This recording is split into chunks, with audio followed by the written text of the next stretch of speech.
Page 63. A knock at the door. Down in London, a tall, well-dressed, almost skeleton stood at the door of 99 Haberdashery Road, wearing a long dark coat and a top hat. He was carrying a Bible and a shining black cane. His eyes were as grey as the creeping London fog on the street behind him. Amelia tried to shut the door, but Mr. Creeper was too quick. His face was really closed. She saw him better than ever. His eyes had dark, heavy bags below them. His damaged nose was as bent as a knee. His cheeks were so sucked in he looked as if he was entirely made of skin and bone. Never close the door on a gentleman. I am here to help you. Captain Soot was beside Amelia's ankles. He flicked his tail in a kind of warning. I don't like you, the cat hissed. I know who you are, and I don't like you one little bit, and I'm glad I ruined your rug. I am sorry about your mother, Mr. Creeper said, not looking sorry or sad at all. How did you know? Amelia said, looking down at his trousers. They were different from the ones Captain Soot had ripped earlier. Words traveled to me. Well, thank you, sir. Merry Christmas, sir. So, you aren't going to say sorry for sticking your chimney brush in my face, for soiling my carpet, for being a violent little brute? Amelia went to shut the door again, but Mr. Creeper grabbed her arm tight.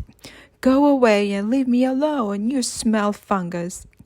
You heard her, meowed Captain Soot. Mr. Creeper's smile had a curl like a dead leaf under his broken nose. No, oh no, unfortunately that is not possible. You are coming with me. You see, I have but one passion in this life, and that is the correction of mistakes.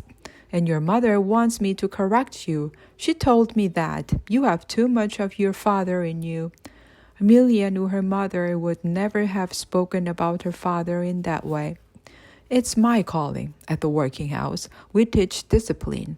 You are part of us now. It's time to take you away. His nails dug into her arm. No, it isn't, thought Amelia. She looked down at Captain Soot, her eyes pleading for help. The cat looked at her intensely, then trotted off into the living room. Good plan, Captain Soot, thought Amelia. Amelia yanked her arm free from Mr. Creeper's tight grip and ran as fast as she could into the tiny dark living room. There were only two choices, the rotten old window or the small fireplace. Captain Soot was already at the fireplace. Good cat. There was no way Mr. Creeper could manage the chimney. Get back here, said Mr. Creeper, his long, crooked face glowing with hatred as he entered the room. You little muck snipe. Never, spat Amelia as Captain Soot hissed the same thing. She scooped Captain Soot up off the floor. All right, Captain, let's go. She crouched into the fireplace and disappeared into the darkness of the chimney. Amelia placed her cat on her shoulder. Stay still and no claws, she said as she started to climb up, using her elbows and pressing her feet against the sooty wall. It was extremely narrow, even by chimney standards, and the wall was crumbly and hard to stay steady against. She felt Mr. Creeper's hand grab her foot. For a scrawny man, he had a very tight grip. He started to pull her down, and she felt the rough pain as her elbows scraped the chimney wall. Hard thudding. She kicked him away, 3 hard kicks, and lost the boot in the struggle. Get back here, you demon child! But Amelia kept climbing up into the darkness. It was a tight squeeze, and got tighter as she neared the top. Captain Soot pushed his way through the chimney bottom first, and Amelia then wriggled herself through. Amelia and Captain Soot had made it out into the light. It was snowing now. Amelia blinked at the whiteness of the roof. Captain Soot ran along, making tiny footprints. There you are, came a voice from the street below. The snow was making the roof slippery.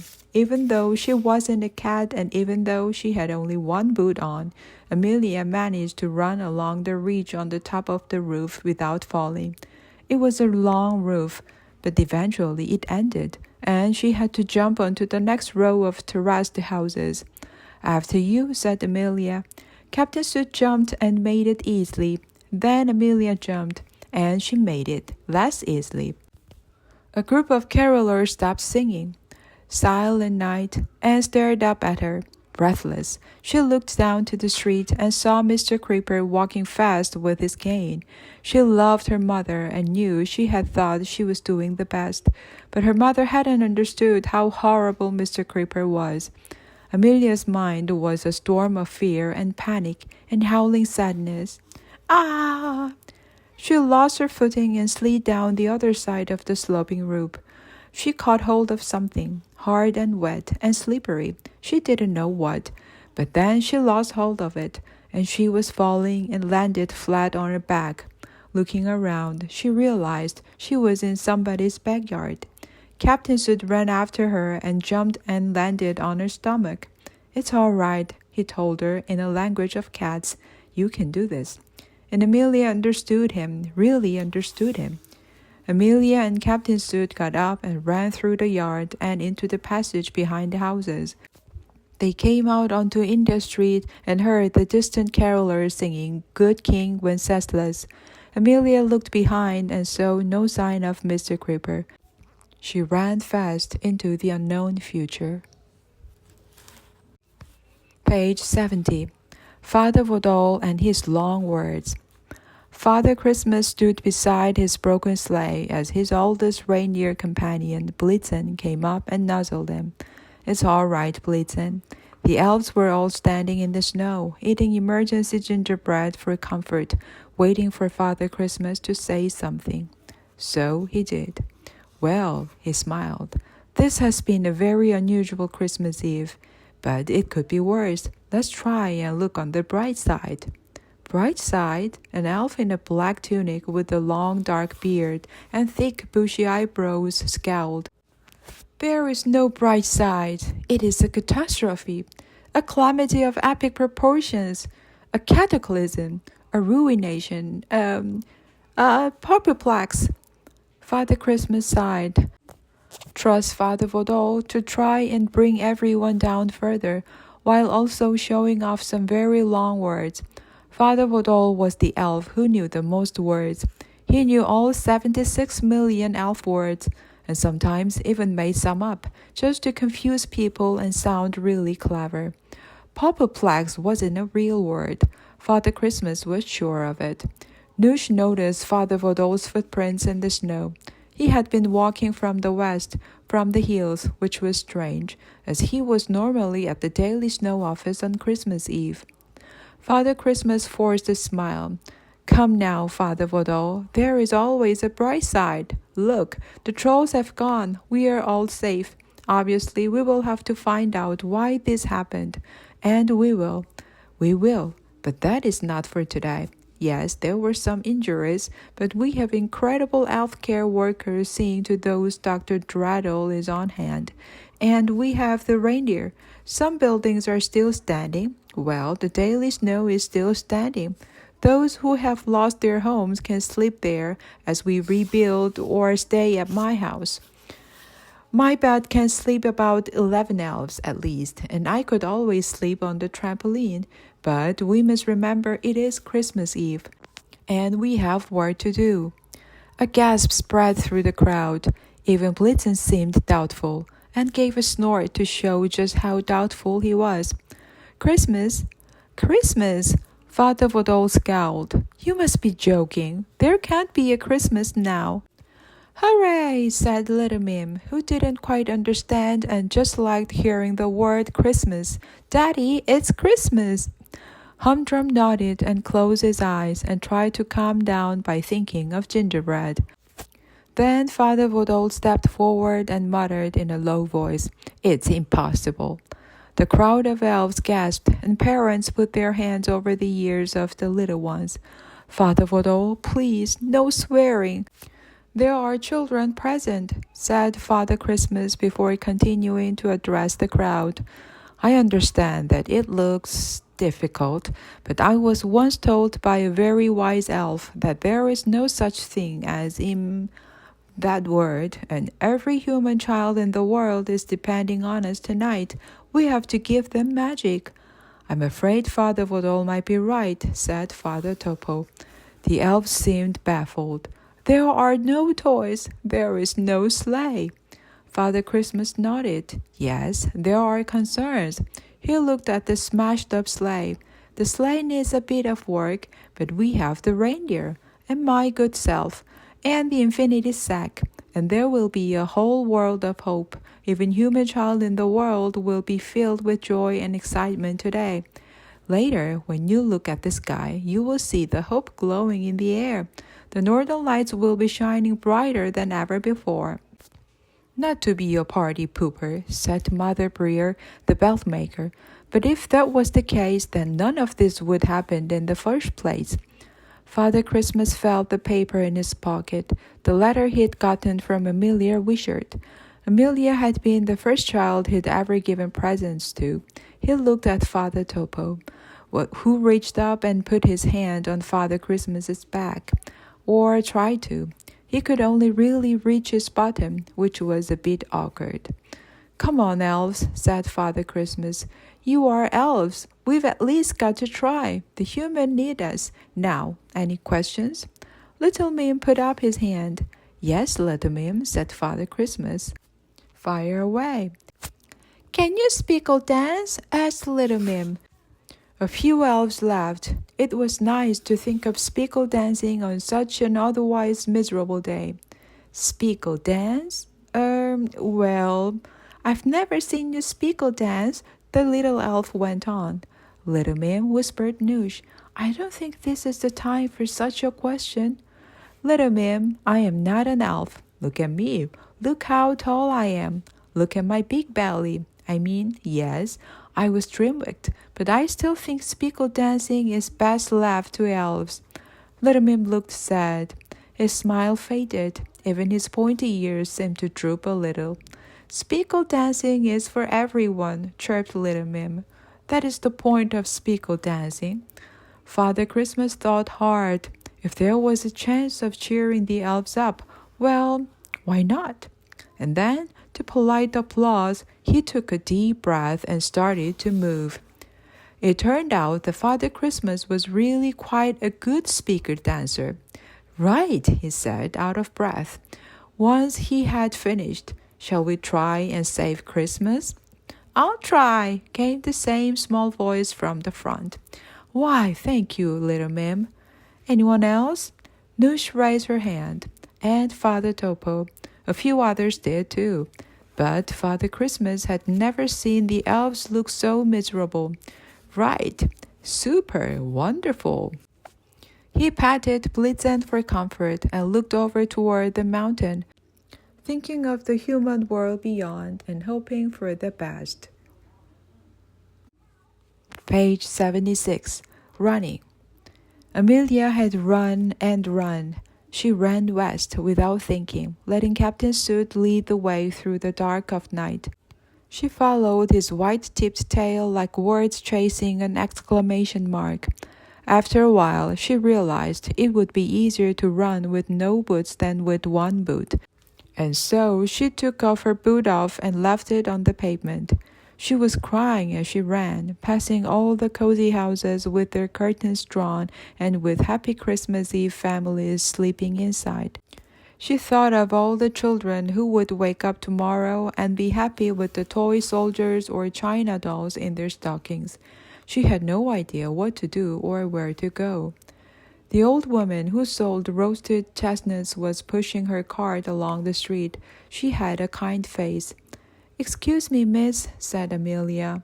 Hello again, gal, she said, revealing a mouthful of brown teeth. Shouldn't you and your cat be getting home? Amelia felt desperate as cold and sadness bit into her. She hugged Captain Soot close. Well, we have nowhere to go. The chestnut seller stopped pushing her cart and looked directly at Amelia. You ain't got no home? The chestnut seller sneezed. Oh, no, she said. No, not one that is safe to go back to. Amelia looked around. And Mr. Creeper's after me. You don't want that. A workhouse ain't no place for a young girl like you. Not his one, anyhow. The woman sneezed again. Can me and my cat come home with you? Asked Amelia. The woman looked at the ground. I'm afraid not, dear. Cats, I can't go near the things. Cats make me funny. That's why I've got the sneeze. Let me think. Your best bet would be to lead you to old Mrs. Broadheart near St. Paul's. She's a good soul. Tell her Betty Smith sent you. That's me, Betty Smith. Mrs. Broadheart looks after young girls like you. Selling matches might not be the best job, but it's better to be a match girl than locked up in the creeper's workhouse, I can tell you. Thank you, said Amelia, walking away. Here, have some chestnuts, love. Little Christmas present, shouted the old woman. But there was no time. Amelia saw a long shadow stretch from around the nearest corner, the shadow of a long, thin man carrying a cane. She knew instantly who it was. I've got to go, she said, and started running again. Well, good luck to you, gal. Page 80. Officer Pry. Even though Amelia's bare feet were sore from running along the dark, slush-puddled streets, she kept running, dodging Christmas trunks and the warm, sloppy contents of chamber pots. She reached St. Paul's Cathedral, a massive building with the spectacular dome on top that looked like an onion, dreaming of being much better and bigger than an onion. There were lots of people around, heading out of the church after the midnight service, but she couldn't see anyone who looked like she imagined old Mrs. Broadheart would look. She bumped into a policeman dressed in blue. When she was very little, there hadn't been policemen about, certainly not ones in smart uniforms, but now they seemed to be everywhere. This one had a very big, fluffy mustache. It was as if the mustache had decided to grow a face rather than the other way around. Sorry, sir, Amelia said. Hello, little girl, he said. Now, where are you going? I'm looking for Mr. But before Amelia finished, a familiar voice interrupted. It's all right, Officer Pry. She's with me. Amelia turned and gasped as she saw Mr. Creeper's face glowering under the gaslight. Before she had time to run, one of his long, bony hands had grabbed her arm. Oh, evening, Mr. Creeper, sir, Officer Pry said, taking off his hat. Mr. Creeper smiled as dead leaves smile. Thing is, Amelia is a wild one, as wild as this horrid cat she's holding. She needs serious taming. New to us at the workhouse. I'd be ever so grateful if you helped me take her back where she belongs. Yes, said Officer Pry, grabbing her other arm. I see what you mean. She's a wild one. I'll help you back to the workhouse with her. I don't belong there. But it was no good. Amelia was a girl with no shoes and no parents and no hope. Page 83. Charles Dickens. Mr. Creeper looked at Captain Soot. Captain Soot hissed up at him. And you are going to get rid of that filthy animal too. Amelia's heart was racing with fear. Captain Soot was all she had. He was her best friend. However bad life got, Captain Soot had been there to lick her face or rub his head against her chin, and he was usually so well behaved around humans, except one. A man was walking toward them. The man was slim and smartly dressed, wearing a bright purple coat, a top hat, and winter gloves. He had a sharp but kind face, and his eyes twinkled with intelligence. Amelia could see he was not only a rich man with most likely a nice fireplace, but very probably the kind of man who would like a cat. Indeed, there was something a bit cattish about him. The man stared straight at Officer Pry. What is the occurrence here? He asked in a voice as rich as Christmas pudding. This child is a wild one. She belongs at the workhouse with Mr. Creeper, said Officer Pry. The man then looked sharply at Mr. Creeper himself. No child belongs at the workhouse, especially not at Christmas. Bah, said Mr. Creeper. Humbug. The man crouched down so that he was head-height with Amelia. He had a little dark beard starting to grow on the point of his chin. Where are your parents, dear girl? Dead, said Amelia, and a tear rolled down her cheek. He wiped the tear away. Amelia felt embarrassed. "Sorry, sir." He smiled a worried smile. "We need never be ashamed of our tears." Then Mr. Creeper made a tooting sound, and this tooting sound was followed by Officer Price saying, "Now, if you would be a good man and get out of our way." Amelia was so terribly sad that she was struggling to speak, but she knew this was her very last chance to save Captain Soot. "Please, sir, do you like cats? You see, they don't allow them where I'm going." Now, this man loved cats. Indeed, just that morning he had written the words, "What greater gifts than the love of a cat," in his notebook. He had a cat called Bob at home, and he was sure Bob would like a friend. "I do like cats, but it would feel wrong to take this one from you." Amelia had to speak fast, as she was being dragged farther along the street. The man was walking alongside them as she told him. "Well, he would still be mine. You just be looking after him. I'll pick him up when I escape." "You will never escape," muttered Mr. Creeper as he pulled Amelia down a quieter street. This one was winding and dark. Right at the end of it was a tall and scary-looking stone building. It was gray, the gray of gravestones, and the street flickered in the ghostly light from the gas lamp. Amelia had a hunch this was the workhouse. Officer Price's mustache twitched. "Sir," he told the purple-coated man, "if you don't leave us be, I'll have to arrest you for being a public nuisance." The man looked at the poor trembling cat and the poor trembling girl who held him. As Amelia neared the workhouse, she put Captain Soot on the ground. "Go on, go to the nice man," said Amelia. Mr. Creeper stamped his foot to shoo the cat away. Captain Soot just stared at Mr. Creeper's shoe, not the slightest bit scared. "Go on," Amelia said. "He'll look after you." And so the kind stranger picked up Captain Soot. "I will indeed look after you." It felt horrid to take the cat from her, especially at Christmas, but that was what he did, simply because he knew it was better for a cat to have a home than to live on the streets.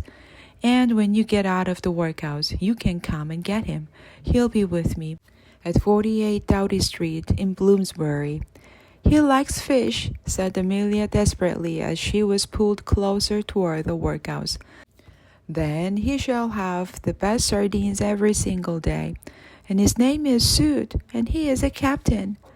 The man nodded. "Oh, yes, so he is. Captain Soot. Very well." The cat stared sadly after Amelia. "I'll miss you," he meowed, and Amelia stared sadly after the cat. "Please, sir," she called out just before she was dragged out of earshot. "What is your name?" "I am Charles Dickens," he replied. And Amelia's jaw dropped, for this kind of man who had agreed to care for Captain Soot was also her very favorite author.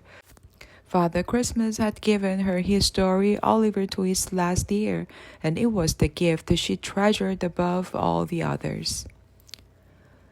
After Amelia had gone, Charles Dickens stayed standing in the street, watching the raggedy, soot-covered, barefooted orphan girl head off to spend Christmas in the workhouse. Then he carried the cat home, walking past the man coming out of the pub next door. "Happy Christmas," the man said. "Yes," said Charles Dickens, who couldn't bring himself to say Happy Christmas back. "Isn't it the best of times?" the man went on. The cat gave a gentle meow of disagreement in his arms as Charles Dickens nodded. "Yes, and the worst."